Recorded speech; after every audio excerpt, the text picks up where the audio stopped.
And just to advise everyone, this webinar will be recorded. The recording has initiated now. Thank you. Thanks, Crystal.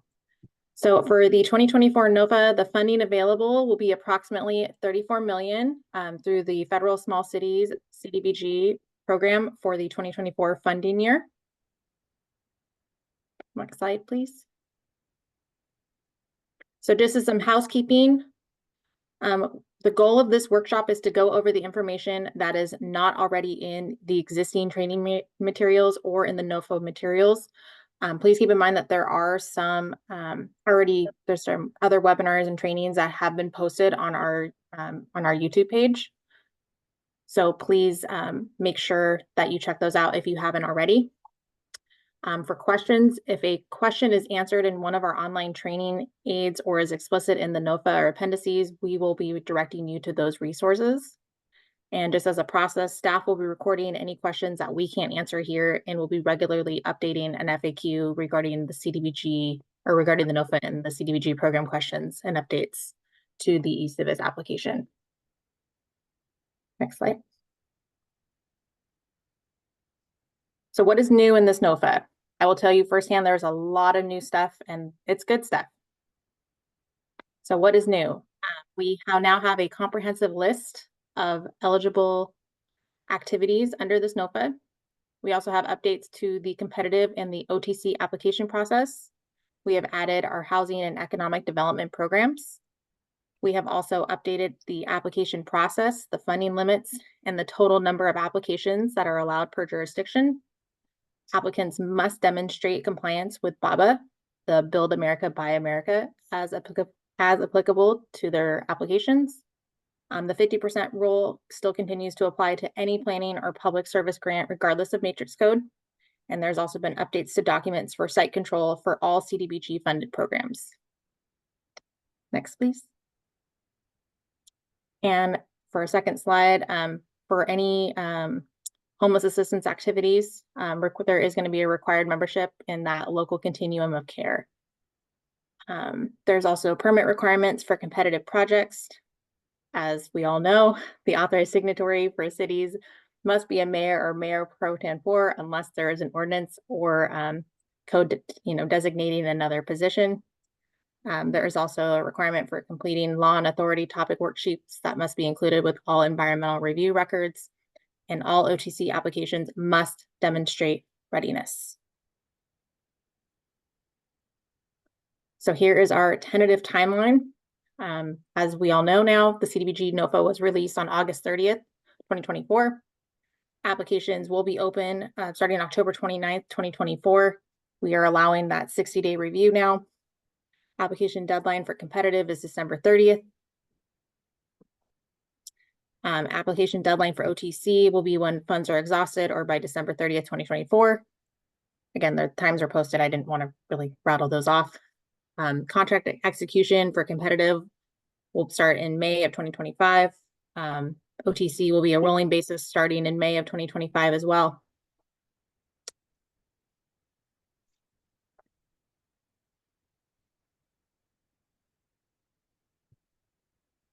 So the first thing we're going to go through is program requirements, which will be application types, limits, and requirements, eligible activities, and activity milestones. Next slide, please.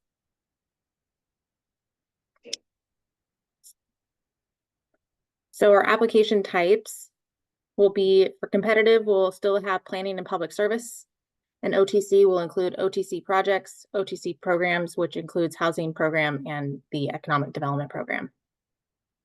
Next, please. So application limits, the maximum number of applications will be 3. And below are the list of the only acceptable application combinations. 1 OTC, OTC project, 1 OTC program, and 1 competitive application, 1 OTC project and 2 competitive applications, 1 OTC program and 2 competitive, or it could be 2 competitive, which can be 2 public service, 2 planning, or 1 public service and 1 planning application. And again, if it's not on this list, it's not acceptable. For funding limits, it's going to be $3.6 million per jurisdiction for all activities. Competitive cannot exceed 300,000. OTC projects cannot exceed 3.3 million, and OTC programs cannot exceed 1.5 million. And just as a reminder, any CDBG PI, as well as the Colonias and Native American set-aside, does not account to the maximum award limit.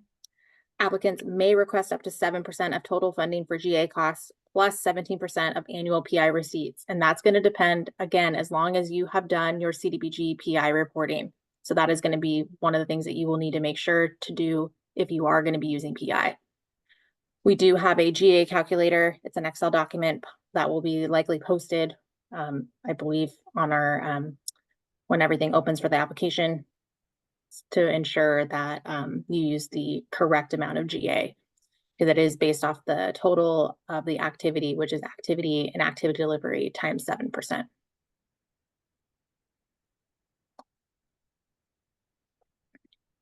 So for application requirements, eligible applicants must be a non-entitlement jurisdiction, demonstrate housing element compliance, and at a minimum, a draft or adopted housing element must be submitted prior to your application. Failures to complete the housing element process timely will be ineligible for funding. Additionally, you will need to sign the form regarding the growth control limitations. That form is also known as our statement of assurances. You also need to submit a complete application, which will include a main application plus a sub-application per matrix code. And your application must be an eligible activity and national objective code combination. And part of our NOFA this year is that we did include a table of the eligible matrix codes and national objective combos to ensure that everything is submitted correctly. Additionally, as for our application requirements, applicants are required to attend or watch recorded video of these workshop sessions, as you will need to certify participating in this application training.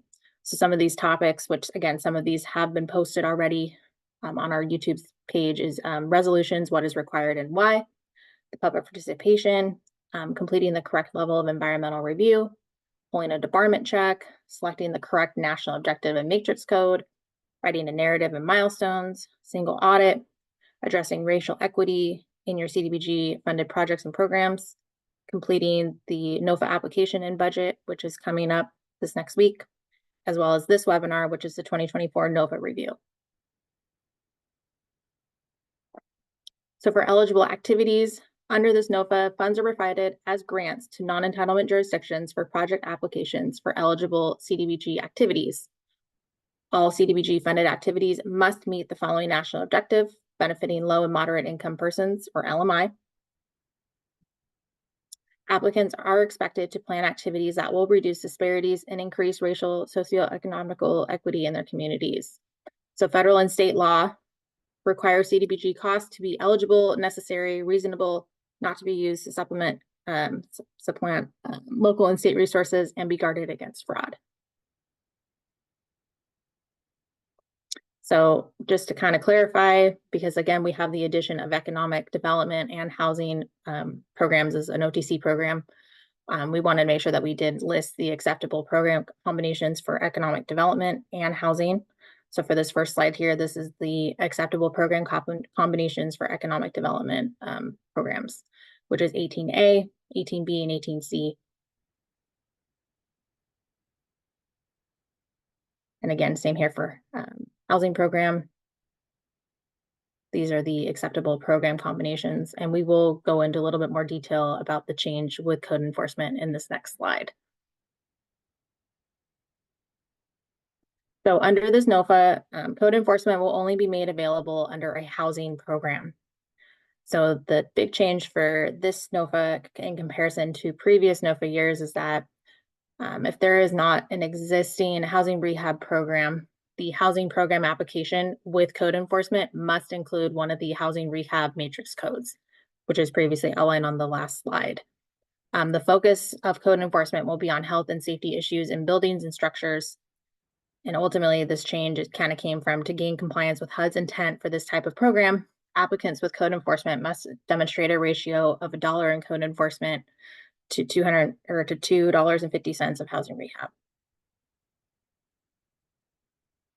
And so to clarify on that ratio, basically for every dollar of code enforcement funds that are being requested in this application, applicants must have a 250 in demonstrated or applied for funds for a housing rehab program. So demonstrated refers to a housing rehab program or programs already in existence within the applicant's jurisdiction, or applied for funds, which refers to a housing rehab program that's being applied for with this application.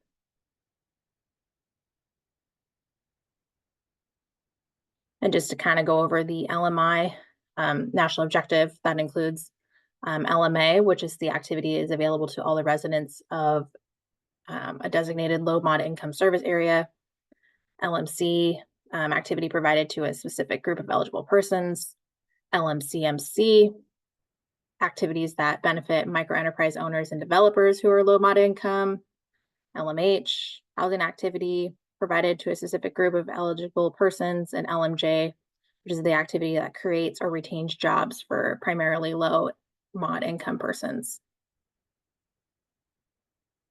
Milestones, this is also one thing that has been changed as well. Applicants must include at least 5 milestones per activity application. All milestones will be defined and implemented through the standard agreement. So the important changes is that the first and the last milestones will be pre-populated and cannot be edited by applicants. And failure to meet that first milestone is a material breach of the standard agreement and will result in a for-cause termination of this agreement. So here are some examples of these milestones. Again, milestone 1 and the final milestone are required. And then milestones 2, 3, 4, and 5 are examples. And this actually can be found from our NOFA.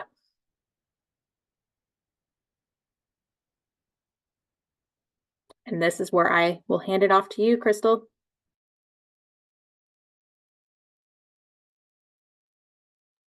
You're on mute. Sorry, I'm muted. Thank you very much, Shannon. I do appreciate the handoff. From this next section, we will discuss application threshold and the initial requirements. Attention, please. I would like to draw your attention to the department strongly recommends a careful review of the application instructions for the 2024 NOFA and all appendices prior to beginning the application. Failure to meet threshold will result in immediate disqualification. We would like to really stress that you plan out your application process just to make sure that you're doing everything in a timely manner and that you've got everything lined up so that once you start getting in, you don't get stuck, okay? Next slide, please. So the threshold and initial requirements are, as Shannon has mentioned many of these previously, you must be an eligible applicant as defined in the previous slides. You must have a single audit documentation of your most recent audit completed. You have to have site control. You need to provide the statement of insurances, which is an appendix in your application. You also need to provide the public participation documentation, the resolution by authorizing from your board or your city council. You'll need to have your taxpayer identification number. You'll need to have eCivis budget templates provided, and you'll also need to include your sources and uses chart, also known as the duplication of benefits. You need to have your sam.gov debarment checks from both the applicant as well as any third-party contracts within the project. You'll need to include your state objectives, which is affirmatively affirming fair action and the disaster resiliency response. Additionally, you will need to have your NEPA and activity as well as your general activity, and you'll need to have the readiness criteria met within your guidelines. So can we, next slide, please. Also, I want to make sure that you all are asking the questions within the Q&A section so that we can make sure that we're gathering all the questions at once and responding at once. at the end of this presentation, then we will go into the questions and respond to them accordingly. Also want to make sure, sorry, it's kind of a little sidebar. Additionally, we will be providing an open forum for everyone to ask any questions they have once you've read the NOFA. So we want to make sure that's open to you, and that'll be available in the next office hours. Okay, so we just completed the threshold and initial requirements. Next slide, please. Okay. So our federal program requirements. I'm sorry, we're Build Back America. Build America Buy America Act, also known as BABA, it was established by America preference for federal financial assistance, which is obligated for infrastructure projects. It requires that all iron, steel, manufactured products, and construction materials are produced in the United States. HUD requires compliance with VAP for funds obligated on or after November 14, 2022. It's currently waived for projects whose total cost is less than $250 and for a de minimis portion of all projects. Next slide, please. False, fictitious, or fraudulent claims. This is a warning. Any person who knowingly makes a false claim or statement to HUD or the department may be subject to civil or criminal penalties under 18 USC 287, 1001, and 31 USC 3729. Please provide correct and accurate information as best that you know it. Next slide, please. Okay. So let's get into the application, activity, and submission requirements. Next slide, please.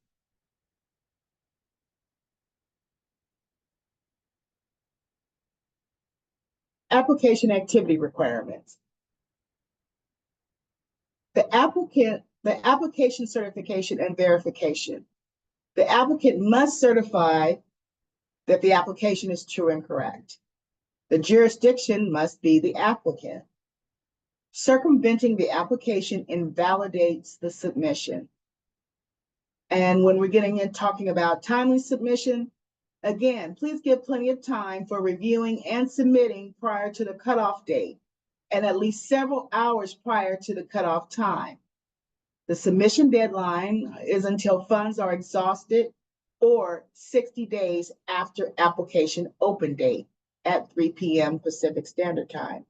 Submission deadlines will not be extended. Please report technical issues, including error screenshots immediately to cdbg@hcd.ca.gov. We'd like to stress again to please report any technical issues immediately. There may be someone else who's having technical issues. We will be able to note your file that there's some issues, but please make sure that you have to reach out to us and provide any screenshots, any error messages that you see so that we can get the problem resolved and so that others may not run into it as well. I'm sure that you know, but let's do a reminder that CDBG is GAP, or but-for funding. CDBG provides stopgap funding for crucial infrastructure, public safety, housing, and social service projects. CDBG funds must be but-for funding for every activity, and it may not be used to supplant local or state resources, or it cannot be used to replace funds that have been budgeted or expended from another funding source for the same activity. Want to remind you all, we will be answering Q&As at the end of the presentation. So if you have any questions, please drop them into the Q&A chat box. Application and activity requirements. We're continuing this section. So you must be in good standing. The applicant and any co-applicant must be in good standing with HCD. You must be current on all loan and or grant obligations and have a satisfactory past performance history in all their prior dealings with the department. Racial equity. You must ensure that your racial equity in access to programs, projects, and activities funded with CDBG resources. You must ensure racial equity in access. Applicants must commit to analyzing disproportionately access to housing, access to services, quality of service provision, and desired outcomes in programs and projects, and affirmatively further equitable access, quality of service provision, and outcomes for protected classes, including, but not limited to, Black, Native, and Indigenous, Latino, Latina, Latinx, Asian, Pacific Islanders, and other people of color who have been historically marginalized and are disproportionately impacted by housing segregation, poverty, and homelessness. Our next slide on application and activity requirements. Must be a member, if it's a project for unhoused or homeless assistance, you must be a member of the local continuum of care. Readiness. Applications must demonstrate readiness to be considered for funding. Scoring. Qualifying competitive applications will be scored according to criteria in Appendix X. Appendix F. Applications requiring the least number of corrections will score higher. Qualifying competitive applications will be ranked based upon highest score. Applicants will be notified, and the final award list will be posted to the CDBG webpage. Submission requirements.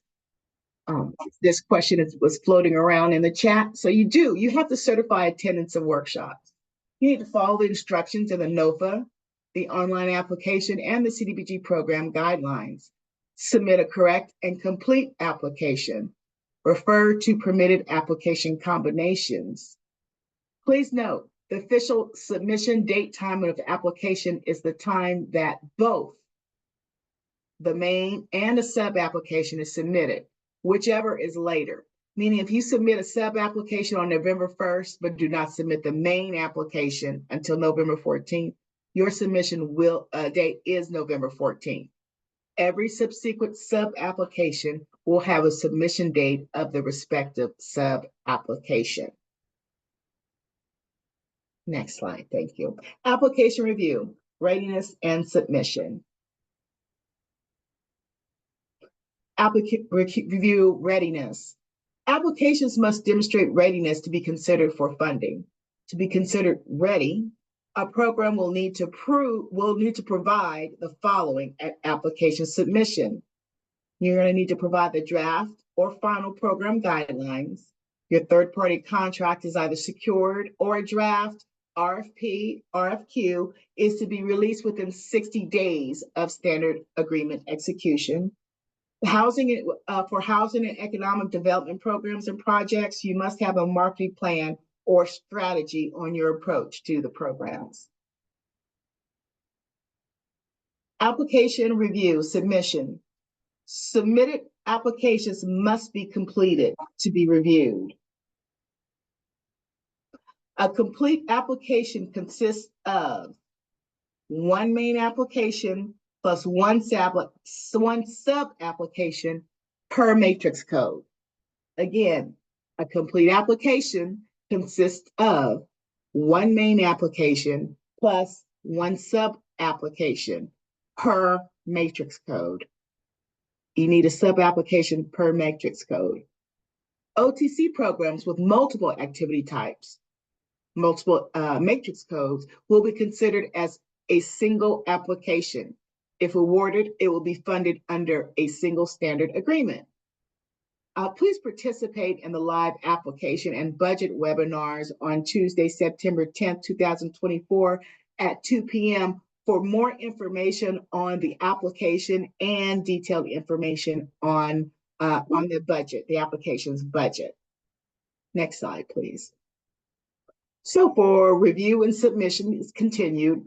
All applications submitted by the application deadline, competitive or until funds are exhausted, OTC, that pass the threshold evaluation phase will be reviewed for activity eligibility. Activities that do not meet program eligibility requirements will be disqualified for funding. Competitive review. All applications will be reviewed for minimum threshold requirements. If minimum threshold requirements are met, applications will be scored as outlined in CDBG scoring matrix, Appendix F. The OTC review. Applicants will be reviewed in order received for minimum threshold requirements. If minimum threshold requirements are met, funds may be allocated for an award. Once all funds are allocated and it has been announced that all funds have been exhausted, additional OTC applications may not be reviewed. Next slide, please. Awards, the announcement and the grant implementation. Award appeals, standard agreements, and federal requirements. Next slide, please. Award and implementation. Award announcements will occur no later than May 2025. CDBG staff will not be able to discuss applications or the status of applications. Appeals must be made in writing. Appeals must be received by HCD no later than 5 days from the date applicant is notified that their application has failed to move forward. Criteria for competitive applications and OTC appeals are outlined in the NOFA. Late appeals will not be reviewed.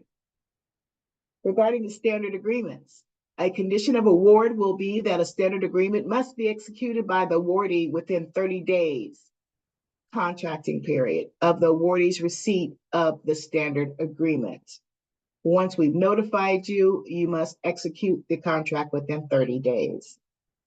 So these are the resources that we have available for you to thoroughly understand the NOFA and the CDBG application. So we have the CDBG website and eCivis. We have the Grants Management Manual on the website. We have the CDBG NOFA, which is on the website and in eCivis. The solicitation is in eCivis. And then we have the CDBG Grants Management Manual. So all of these links, all of this information is provided to you on the CDBG, HCD CDBG webpage, which is provided in this presentation, which will be available to you shortly. As well, you can go onto the eCivis site and that information is available for you to click. So you can stay in the know, sign up for HCD email at www.hcd.ca.gov, and you'll be able to have all the latest information as soon as we have it available for public use. Next slide, I believe that should be. Thank you very much. We will begin answering questions. Hey, before we jump into questions, I want to make sure that we kind of put it out there again that we are going to try to answer as many questions as you have, but we may not be able to get to all of them since we have such a short, window with the webinar. We are recording the questions, anything that's in the chat and the Q&A, I believe. The Q&A, I'm for sure, right, Crystal? Correct. Yes. So we'll be able to get those questions. And if whatever we don't answer today, we will get those out as soon as we can. I think through office hours, I believe is going to be the best route. Right, right. And we plan on having that open forum in the next office hours, and we'll get that information all out to you. So did you want to go ahead and start reading the questions? Yes, I can. Okay. And just before you guys start, this is Mamie Early. Just to clarify, the open forum will not be the office hours tomorrow, just to clarify that. So it will be, we will try to plan it for the next office hours, but not the one scheduled for tomorrow. And so again, these Q&A, some of the questions require some research. So please don't be alarmed if we're unable to answer them at this forum here, okay? Thank you, Mamie. Thanks, Mamie. So the first question comes in from Jose. Who will be the authorized signatory for a county? Can this be authorized in an authorized local resolution? I know I can answer this because I do have a lot of different counties. And and I know most of us do too, but essentially the issue with the authorized signatory being the mayor pro tempore has to do more with cities. So usually for a county, it could be, usually it's like the county executive officer is usually the authorized signatory. But again, anybody else who wants to kind of chime in on that, we also do have a resolution webinar that is posted, that has been recorded already. Sure. Thanks, Shannon. I can piggyback on that too. So for counties, there is no statute that we're aware of that requires that you have a specific person designated. So as long as they are the person who would be responsible internally, you can designate someone on staff to be the authorized signatory. I do want to chime in one thing that you do have template that is posted both on our website and under the solicitation. Just wanted to make sure everybody knew you cannot change anything on that resolution template and just fill in the blanks that are provided. Thank you. Thank you, Jeannie. Thanks, Jeannie. I highly recommend, please go to our pre-recorded webinars. It has more high-level information and details on what's required and how to help you navigate to complete a successful resolution. So please use those webinars as your tools.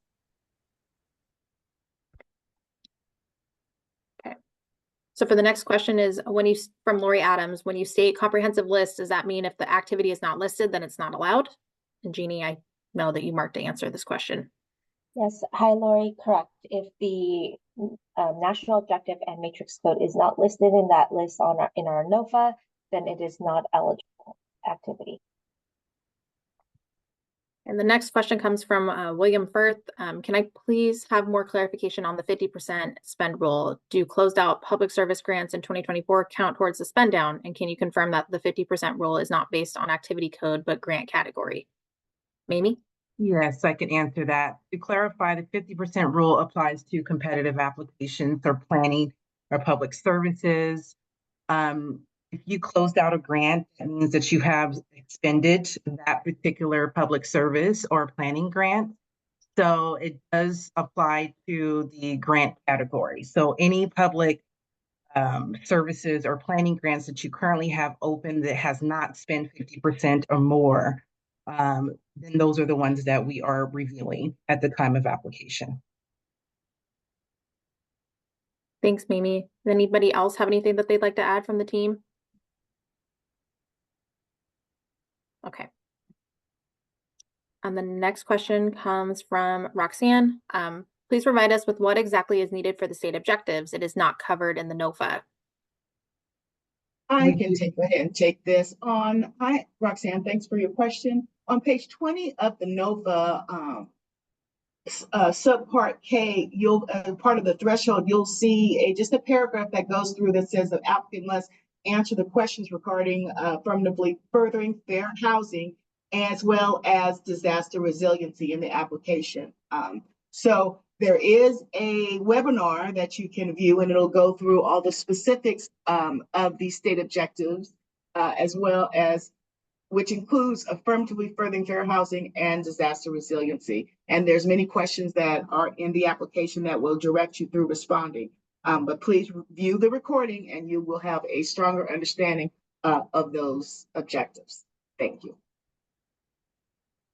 Thank you. Does anybody else want to comment from our team before I move to the next question? Okay. So an anonymous attendee asked, the competitive amount says 300,000. Is that per application activity? Jeannie? Yes, for competitive applications, it's $300,000 per application. Thank you. Thank you. Next question, also from Roxanne. Where can we find what activities are OTC and what are competitive? But there's really no comprehensive list, if that's what you're looking for, Roxanne. Maybe you should reach out to your CDBG rep and specifically discuss the activities that you're speaking of. But for competitive, you're talking planning and public services. And then you can watch the webinars to get a better idea of what the different types of projects that are out there and how to qualify them. But the comprehensive list that we discussed were the matrix codes that are eligible under CDBG. So if that's what you're referring to, but other than that, the project, it just really depends upon your project, and we can have that individual discussion with you. Perfect. Another question from an anonymous attendee regarding the requirement for the homeless services membership in the COC. If a jurisdiction is applying on behalf of a subrecipient who is a COC member, is that sufficient, or is the applicant required to be a COC member? Jeannie? I can take that. Thank you for your question. Our requirement is that the applying jurisdiction must be a participating member of the COC.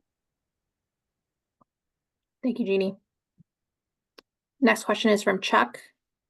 I just want to confirm that an eligible jurisdiction which has submitted a draft housing element to HCD, which will have a final adopted housing element prior to May of 2025, is still allowed as an eligible applicant to apply for a grant through this NOFA.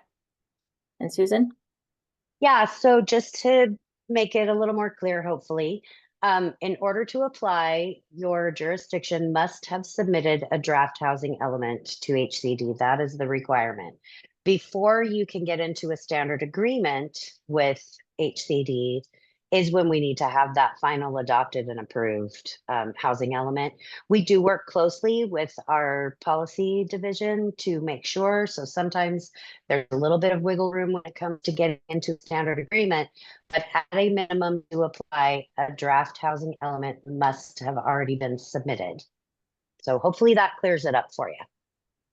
And just to add to that, if you are working with a draft submitting the application, that doesn't mean to stop working with our policy division on getting you in compliance of the housing element. We encourage you to continue to work with them. So about time, if you are awarded, and when we start routing standard agreements, we don't run into that issue of not being able to get you a standard agreement due to you not working with the policy department to get into compliance. So we highly recommend still continue to work with getting your housing element compliant. Don't stop at the draft. Right. Good point, Mamie, because they do let us know if jurisdictions are not coordinating with and working with on that, and that may bring up another determination from us. So totally agree. Yes, once you get that draft in, you do need to continue to get that timely adoption done with the division. Thank you for that, Mamie. Good point. Thank you. Next question is also from Jose Vasquez. Is a public facility project eligible? And if yes, is it considered a competitive project or other category like housing and economic development? And Jeannie? Yes, public facility projects are eligible. Please refer to our eligible matrix codes list posted in our NOFA. They will be considered a project, so an OTC application. Thank you. Thank you. Another question from an anonymous attendee. Can jurisdictions apply for a competitive application only? If so, does a public service competitive application require one main application and what's one sub application, or is this just a requirement for OTC applications? Jeannie, you want to answer this one too? Sorry, give me 1 second. It's okay. Can jurisdictions apply for competitive applications only? Yes, they can. If so, does a public service competitive application require one main application? Correct. Both the OTC and competitive applications require at least one main application and one sub application. Thank you. Thank you, Jeannie. I also have a question here from Ying Yang. Is ADU, the accessory dwelling unit, construction eligible for this grant? Before I have the person chime in for this, with ADU, I've come across this quite a bit recently. This would be a conversation I would love to make sure that I had with the rep, at least an assigned representative, just to kind of get a better idea of what it is that you guys are trying to accomplish with ADU, because it can be a little sticky with CDBG.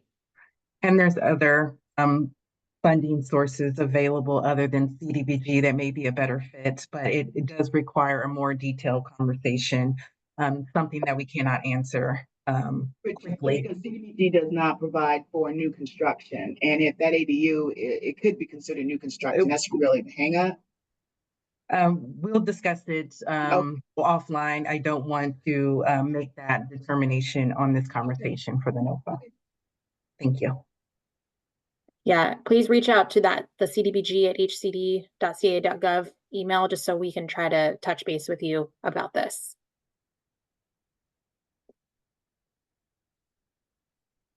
Okay. Next, sorry, lost it for a minute. Okay, the next question comes from Paul Ashby. If someone is submitting an OTC project and competitive application, it can be assumed these will be submitted at different times. Has HCD worked through how that will work? Will the main application be submitted first and some sub-apps come in later? Hi, Paul. I believe your question might have come in right as we were going over the slide. Yes, the main application will be coming in before one of the other apps, it sounds like. If you have to submit at least one main application and one sub application, and then that is your submission time for that. And every sub application will have this timestamp of the sub application. Hope that answers your question. Thank you. Thanks, Jeannie. The next question is from Lori Adams. For the notice of award in May 2025, I assume that this is for competitive application. What is the anticipated notice for OTC applications? I believe this was answered to Lori. It was, I think, on a rolling basis starting in May of 2025, if I'm not mistaken. If we can go back to that slide, since we're having questions on that. Which slide is that? Regarding the application submission on rolling basis for the OTC. Be right at the beginning. Oh, right at the beginning. Let me. Sorry, making folks dizzy. My apologies. I believe it's slide 7. Yep, that one. Thanks, Tanner. Yep, so for the OTCs, it's a rolling basis starting in May of 2025.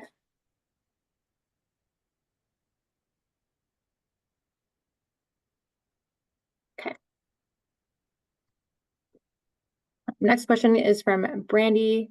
Please explain C10 and does it affect grantees and subrecipients who own their buildings? C10 in quotes for all CDBG funded programs, including public services and housing or economic development programs, threshold documentation of site control can be satisfied with the current lease for the location from which the program will be operated, and a signed statement from the authorizing official that the grantee intends to extend the lease upon expiration. A new or renewed lease must be submitted at expiration of the current lease. So this has to do with site control, guys. I can take this. Thank you for your question. So for grantees who own grantees or sub-grantees who own the buildings, evidence of site control will be granted to the jurisdiction or the subrecipient. Thank you. Thank you, Jeannie. Okay, next question. The application submission states that a complete application consists of one main application plus one sub-application per matrix code. Does that mean that an application can submit more than one sub-application if there is more than one matrix code that we would like to apply under? And can you talk a little bit more about the matrix code table? I got this. Thank you, Shannon. So yes, you could potentially have more multiple sub-applications per a complete one application. So if we take the ED program or the housing program application as an example, you will submit one main application plus one sub-application per matrix code housing or ED program. So let's say the ED program, you have 18A, B, and C.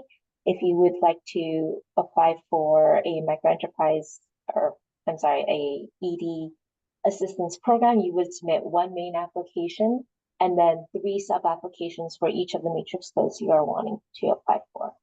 As for the matrix code table, if you go to page 5 of our NOFA, C1, the comprehensive list of eligible activities is listed there. And thank you. Thank you, Jeannie. Susan Long has a question. For clarification, the NOFA states one OTC program application, but indicates that multiple programs are acceptable under one application. Does this mean a home buyer program and ED program can both apply under the OTC program application? I'm taking this one too. I think this was answered in our previous answer. In the case that multiple programs are acceptable under one application, so yes, multiple matrix codes can be under one application. Thank you, Jeannie. Thank you.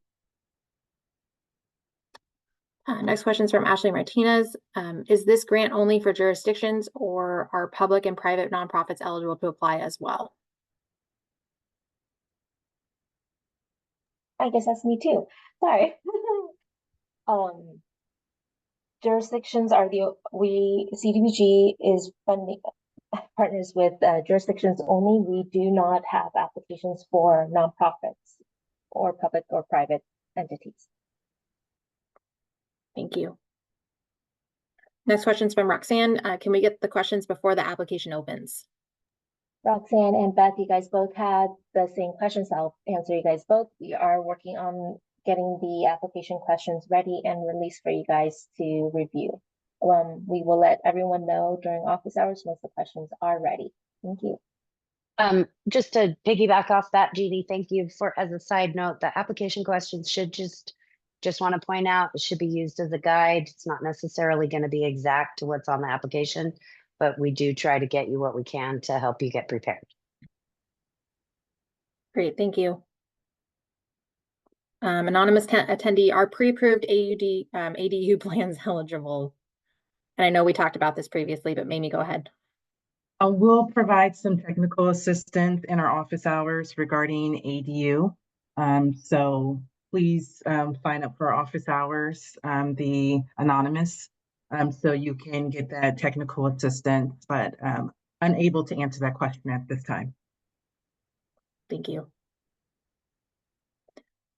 Question for Louise. I think she has, okay.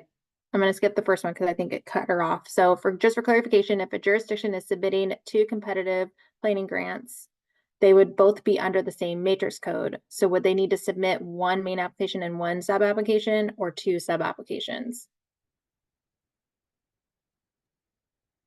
I don't have an answer for you, Louise. That might require some discussion before answering, unless someone else can chime in. No, I agree. Thank you for the question, Louise. We'll have an internal discussion on that. Next question from another anonymous attendee. If a jurisdiction currently in a cooperative agreement with their county for entitlement funds has a contract that expires in June of 2025 and they do not plan to renew, and they have provided the proper noticing of withdrawal, could they be eligible under this NOFA?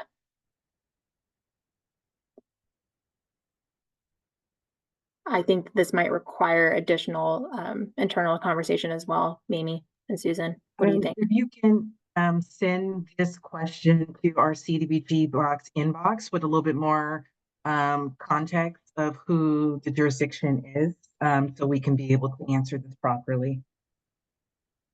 Great, thank you, Mamie. Mm-hmm. Next question is from Bridget. Hi, Bridget. So do planning applications still have a 5% match? We do. Go ahead, Jeannie. Oh, no worries. We do not require a match. There's no match requirements. Okay. And then Brandy said, can someone repeat Jeannie's answer to Paul's question regarding OTC? Okay, sorry. OTC and competitive main applications. Will there need to be 2 applications or just 1? And she also wants a repeat for the site control. To repeat the answer, everyone will only have 1 main application. So you do need to do some preparation and planning prior to know exactly how much you guys are going to be applying for total in this NOFA cycle. There will be multiple sub-applications, but only 1 main application. So whether you're applying for competitive or OTC, it'll still be 1 main application. And regarding site control, if if the jurisdiction owns the building in which a public service program is going to occur, the site control documentation will be a grant deed showing that the jurisdiction owns the property. Thank you. Thank you, Jeannie. Question is from Jennifer Dart. I'm a bit confused by the sub-application requirements. If we want to apply for 03T operating costs or homeless AIDS patient, what sub-application would be appropriate? This makes sense under OTC, but I'm not clear on how this would work for a public service.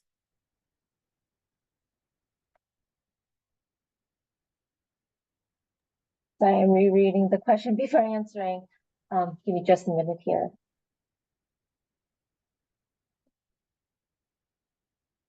And Jennifer, we can take this offline and address you directly. Of course, this will be in the Q&A for if anyone else have a similar question.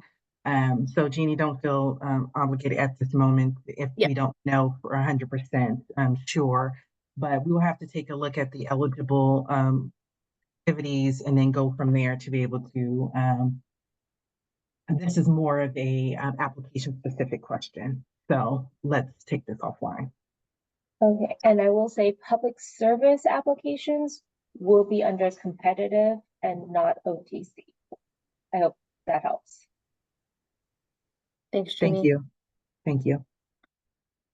Ashley Martinez also says, thank you. And another question from William Firth. So the 50% down requirement is only for active grants? Yes. Okay, I think we have the Q&A handled. I'm going to double check the chat just to make sure. Again, I know that there were some questions about the certification process, you know, watching the webinars and things. I know I went in here and I commented on it that there is certification in the application once that opens. And again, there's some people who can't attend these live webinars, such as this one and the budget and application overview that'll be going on next week. So just make sure that you watch all these webinars. Obviously, if you're here today, you don't have to worry about, you know, reviewing this one, but any of the pre-recorded ones that we have that are listed, please make sure that you watch those by the time that you start applying.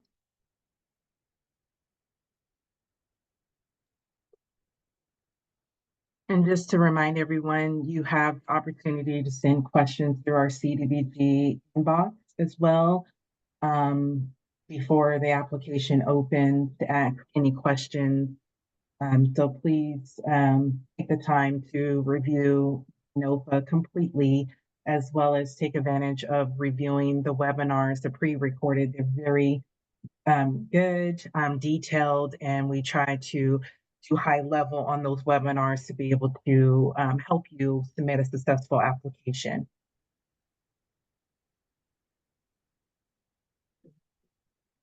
And if you're here as a consultant for your grantee, I would highly recommend for their staff who's going to be handling the grant to take advantage of the webinars as well and review the webinars, so they can be in the know as well. Okay, and I think a couple more questions came through, Mamie. I know we have one more. I think this webinar goes until. Yep, 1 minute. So we might have to move these until the next one. I can try to do one really quick for Angel. If a jurisdiction chose to apply for 2 programs, housing and ED, the max for both combined programs will be the 1.5, correct? I can take this, Shannon. 2 OTC programs are not allowed under this NOFA.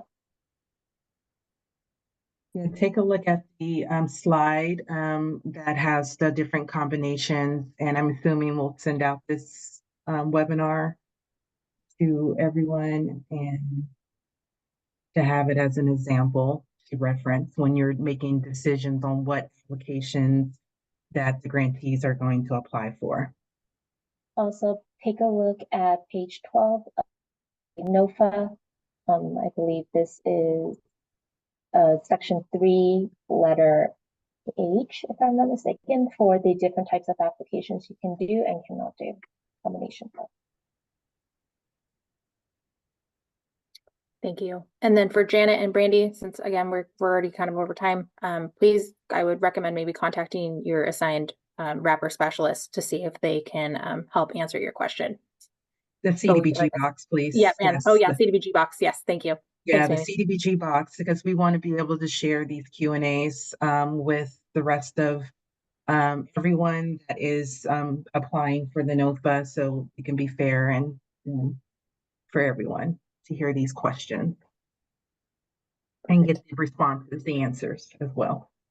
Perfect. But highly, I can stress enough, read the NOFA as well as, come back to this webinar to be able to kind of sit down with the grantee or your consultants on what applications are you going to come in for 2024.